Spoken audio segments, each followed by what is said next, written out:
Hi, welcome to the podcast. Thanks so much for having me. So, how about you introduce yourself to the audience? Tell everybody what you are, who you are, and what you do. All right. My name is Cealia Athanason, and I'm a fitness coach and a yoga instructor. At this point, things are going online, and it's been lots of fun just kind of moving into a place that I kind of want to go in the future anyway. So it's been really fun. So, before all this craziness, did you have a studio? I did not have my own studio. I did work at Fitwall in Denver. I recently moved to Denver about a year ago, and so I worked there as a fitness coach and brought yoga there as well. So, besides teaching just in that studio space, I've also developed courses online, and I'm providing one-on-one consults, yoga programs, along with some nutrition as well. Perfect, perfect. Yeah. What type of certifications do you have? I have my 200-hour yoga teacher training. I'm also in my 300-hour advanced yoga teacher training currently, um, which we're also, kind of adapting with that during this time as well. But it's still going on. The Right. internet is awesome, right? I also have a Yes. mobility flexibility training certification. I'm really passionate about that one because I work with a lot of athletes and bodybuilders. And it's just, I think that adding that mobility training in provides that really good balance between strength training and then still being able to move through your joints in a healthy way. Absolutely. Yeah. Absolutely. So, what made you go pro? What made you take this path? So it's interesting you bring that up because I used to be a community journalist in Florida.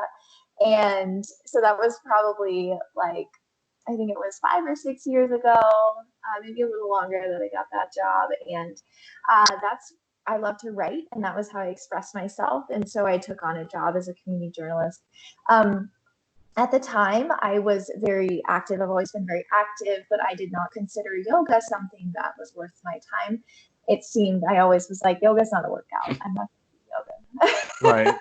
I And understand. so, yeah, for real. So at that time, what drove me to actually go to a yoga class was low back pain from sitting at a desk all day long or going in because Absolutely. I would, be sitting so much. So I was like, okay, let me just try it. And so I go and I just kind of fell in love with it. First of all, for the physical benefits, and then it also helped me with a lot of emotional stresses as well. So the physical came first for me. I was like, oh wow, I feel incredible after this. And then it started getting to be a mental, emotional release for me as well. So that was awesome. And then I started taking it home to practice, and I just was hooked. It was my way of making it through life, through my day. I Yes. fell in love with it. Yes. Yeah. And so basically, I just began, I don't know, like how you feel about this, but I just sort of realized that, like, this is where I want to go. And that sort of began my alignment process with what I truly loved. And through that, I was not looking for any yoga teaching opportunities at all. I was just following something that I loved. And in a class at my gym at the time, the instructor, it was my first time going to this new gym and this new class, and the instructor came up to me after class and was like, do you teach yoga? And I was like, no. And she was like, well, you're going to. Here's an application. We're going to hire you. You're coming to our training. And I was like, what? I was like, awesome. Okay. And at that point, like, my mind had been so much more open to saying yes to things. So it was just a really cool thing that happened. I started teaching at that gym, and then that was just through a Group X certification. So I don't know if you've heard of Les Mills, but it was their yoga, basically Group X yoga. So it Okay. was not a full on cert, but it was a cert through a different company to teach Group X.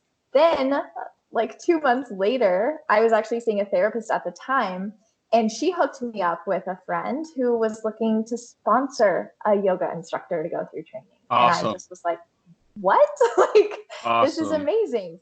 So like those were really pivotal points for me that just they kind of arrived, and I think it was just through allowing myself to find what I loved, and things just began to align. So that's kind of what happened, and I started teaching full time at that point. switching careers. It took a few months, obviously, but it was not a hard Yeah. transition. So it was pretty cool. Absolutely. That's an awesome Yeah. story. Yeah. So you made the decision, you put it out there, and then it just aligned itself to you. That doesn't happen Yeah. often. Most people, man, that's good. That's like I Conor know. McGregor's story. You know what I mean? I know. I was So just like, whoa, this is crazy. so it's not all easy. You had to put in some hard work during the process. You had to actually go through the certification process and make that happen.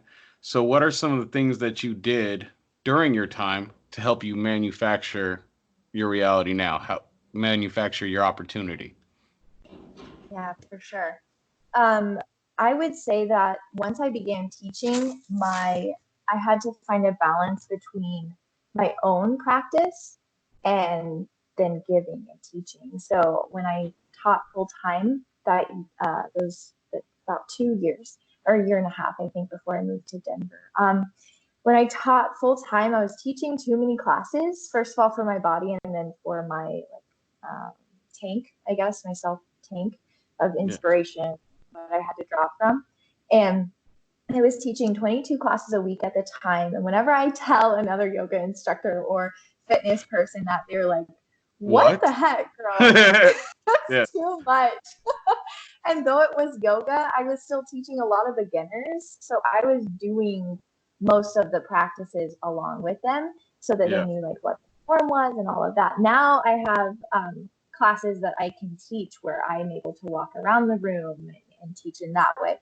But at that time, it was a big beginner community of students that I was building in this other studio I was at. So it was hard for me to balance like exhaustion from feeling like I was just giving all the time, and then balancing like, well, let me get back to why I really love yoga and my own practice and what it does for me. So that was very hard at the beginning.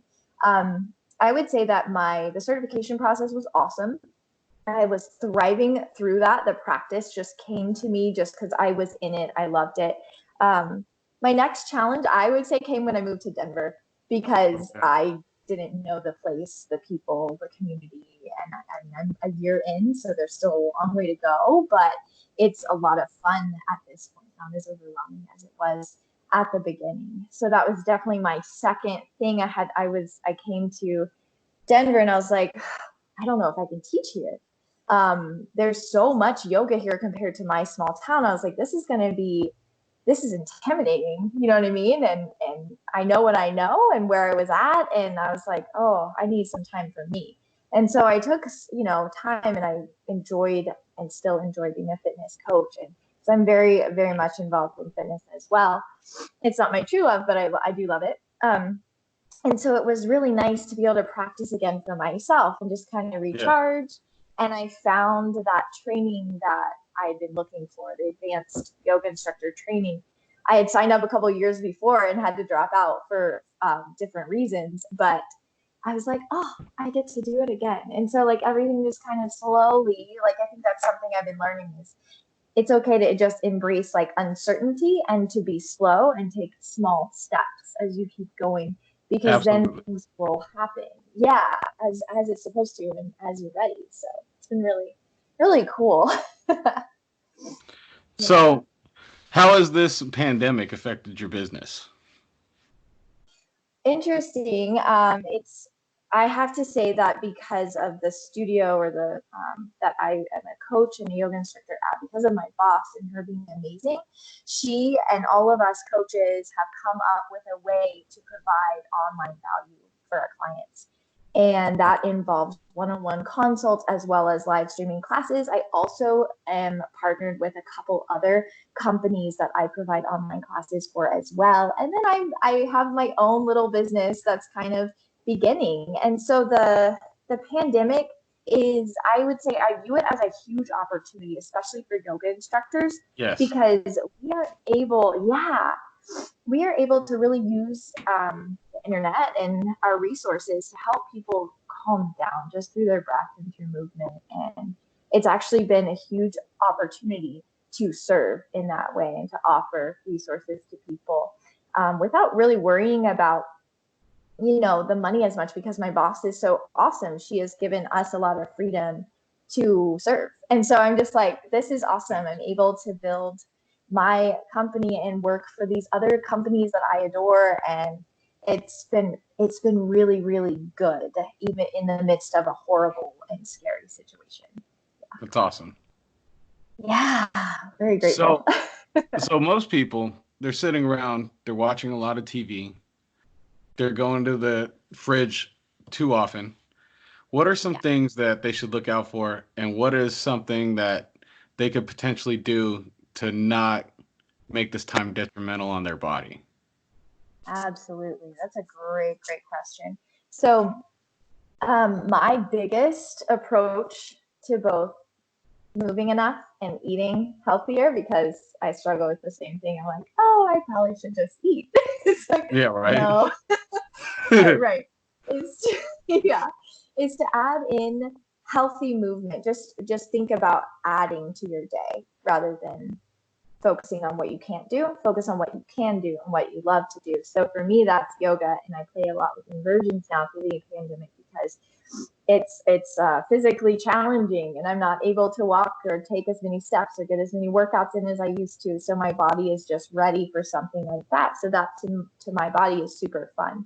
So I will practice my favorite yoga sequences, poses, things like that.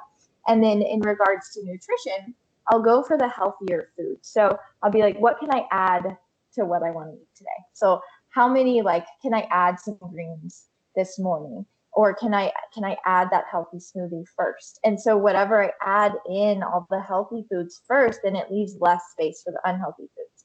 Yeah.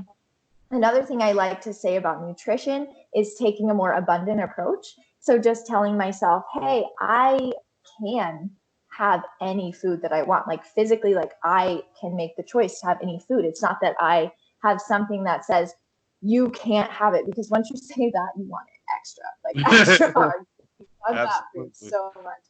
So when you tell yourself like, no, I can eat anything, and then you decide, but how is that going to make me feel? And what do I want to eat right now? Like, let me start with this one first, and maybe later I will have that. And then later comes around and you're like, I'm feeling pretty good. So let me not, let me just hold off on that. So I think that works well for me. Some people work really well in more structure, or more like, okay, these are the foods that I can eat, and let me just mix everything else.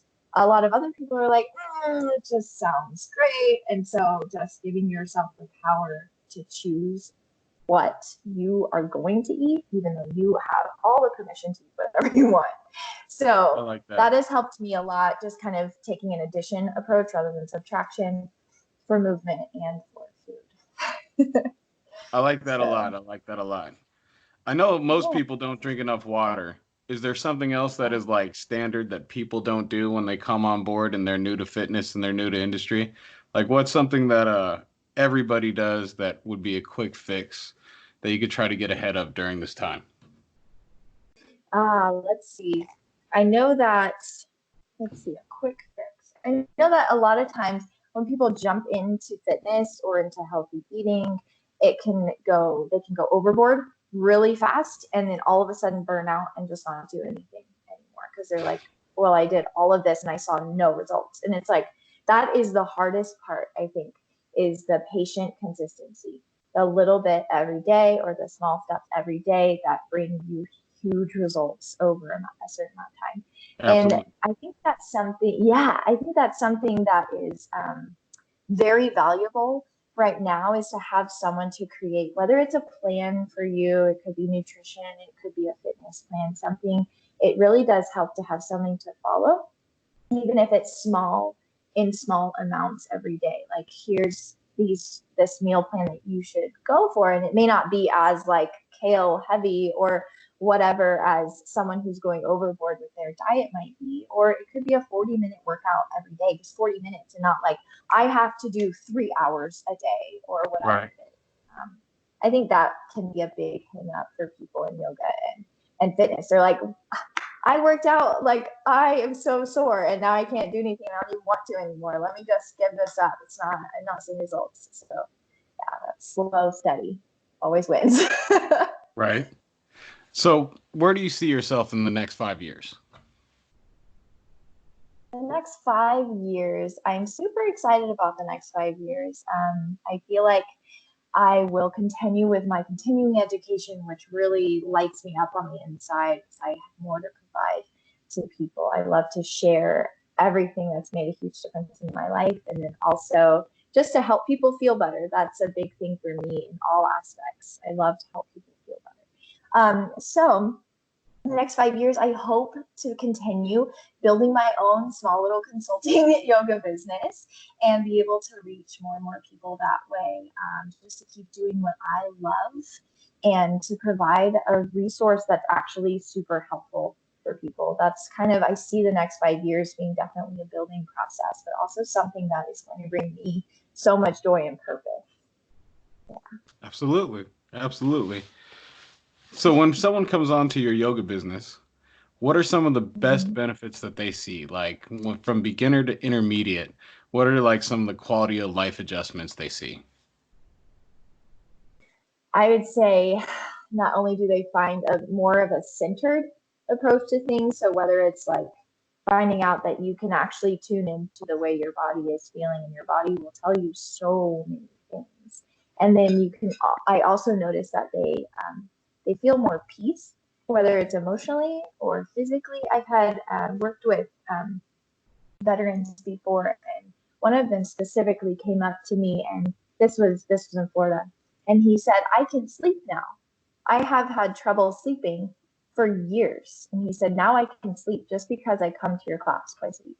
And it's just something that yoga does, right? So as an Yes. instructor, like I facilitate that space, but it's just the practice, and when people actually um, realize like, yeah, it's hard to get into that space and to really sit and be quiet or to flow in these weird poses at first, but the benefits are amazing. So I also have had people say like, wow, I just feel more open in my body. That's a huge thing. And for me, yoga also can help people become intentional in regards to the way they live in their diet. So yoga was the beginning for healthy eating for me. I had Yes. no intention leaving my Wonder Bread sandwiches.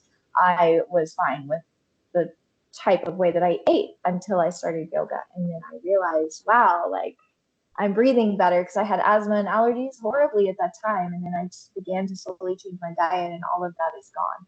So there's just those little things that people will find, whether they have a lot of stress at work and they're able to manage it, or a lot of anxiety. I noticed a lot of anxiety as well. That is, yoga can be a really good healing resource and a way to just express yourself and release.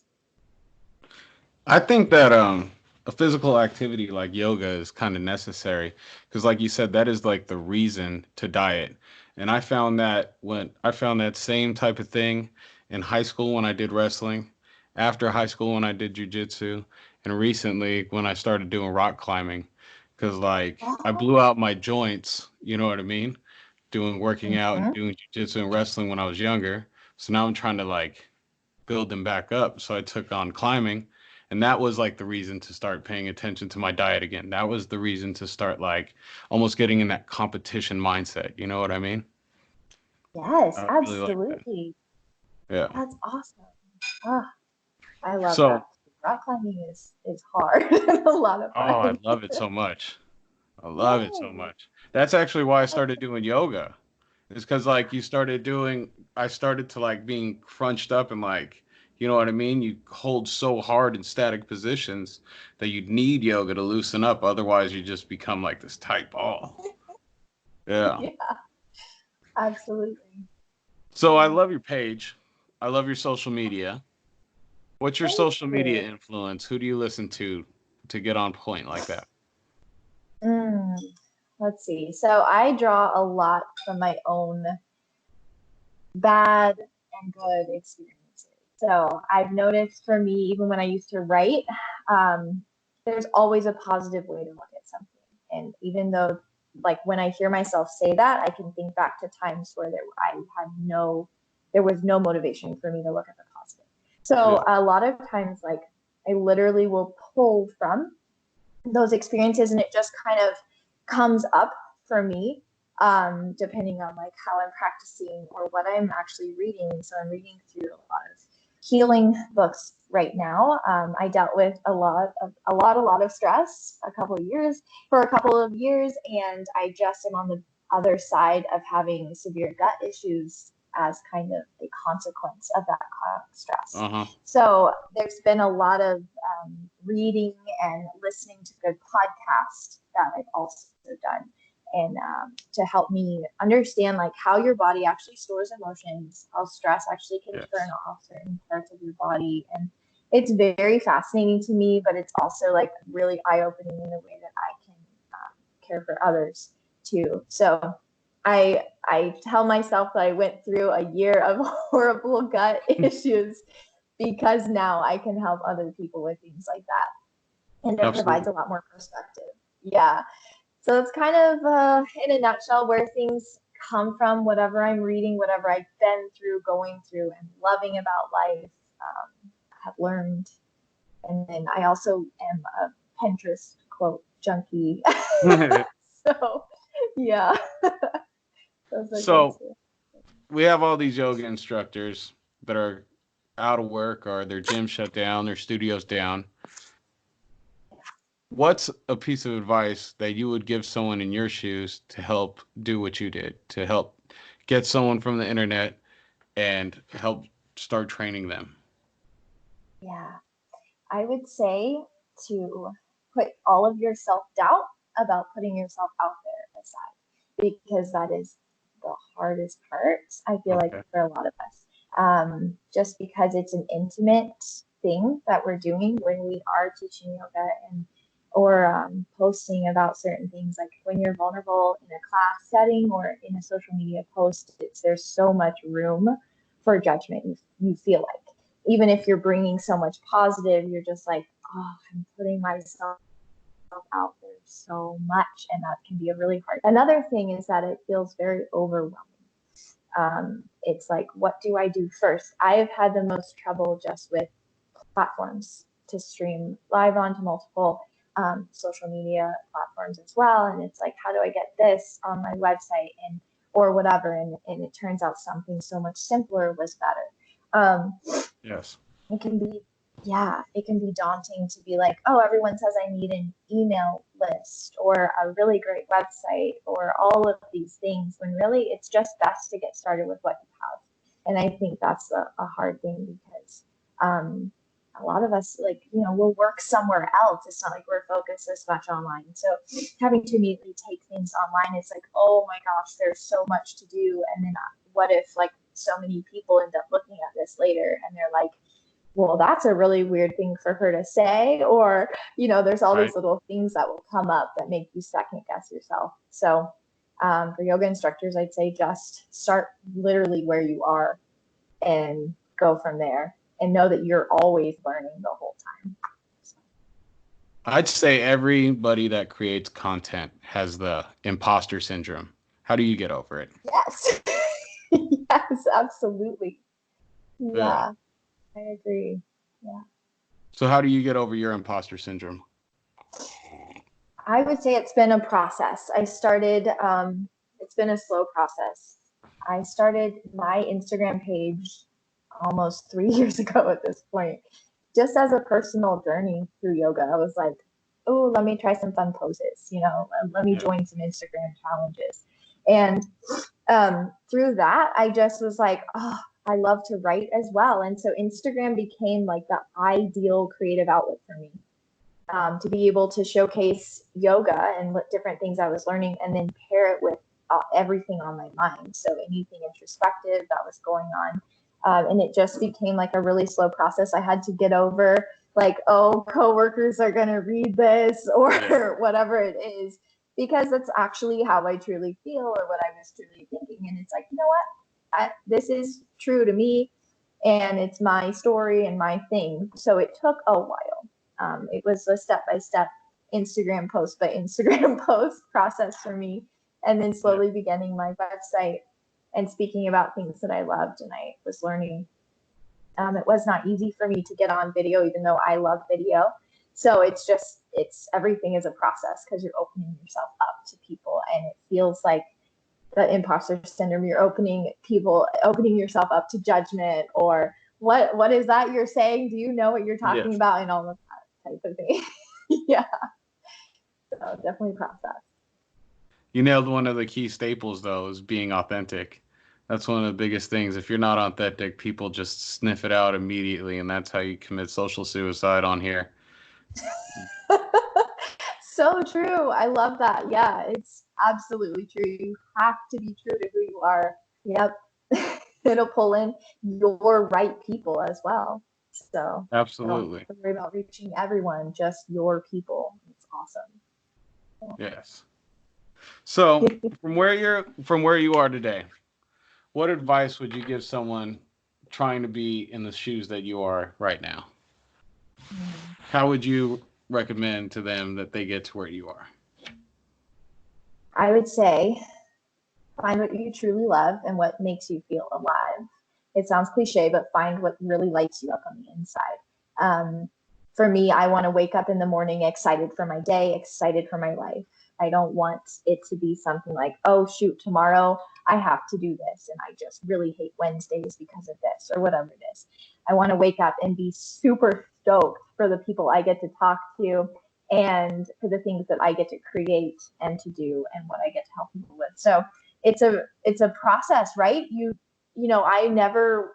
used to not like yoga, and now my life is like for yoga and bringing it to people. So I think that when you're looking for a purpose or whatever it is, like different journeys will bring you there, and you don't have to worry about it, but you can just enjoy finding whatever it is that sparks that light on the inside, and then notice like how purpose eventually weaves itself in there so that you feel purpose, you feel like what you're doing is what you truly want to do, and you are bringing value to other people as well. So that's my perspective on it.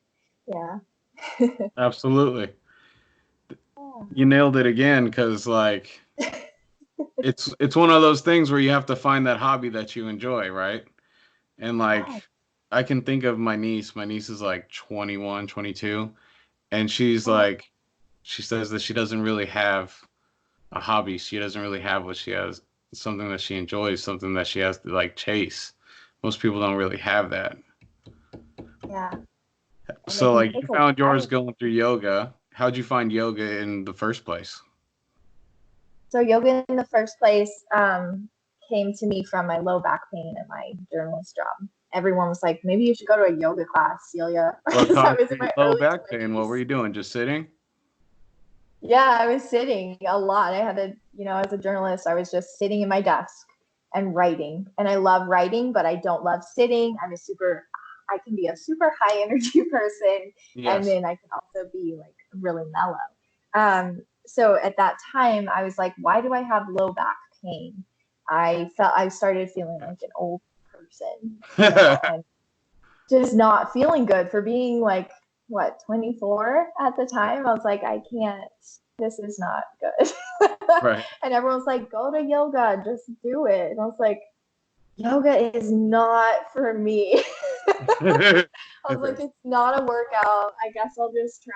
Like, I finally went and I loved it. Like, after the first class, and I met up with that first instructor. I actually did a continuing education training, and she was there in Florida. And I just told her, I was like, you literally changed the path of my life, like your class. And it was a really cool connection. It was so nice to see It's her awesome. again. Yeah. Okay. Well, thank you for doing the podcast. It's been great talking to you. Thank you. Hope you have a good day. So much fun. Thanks, you too. I'm looking forward to it.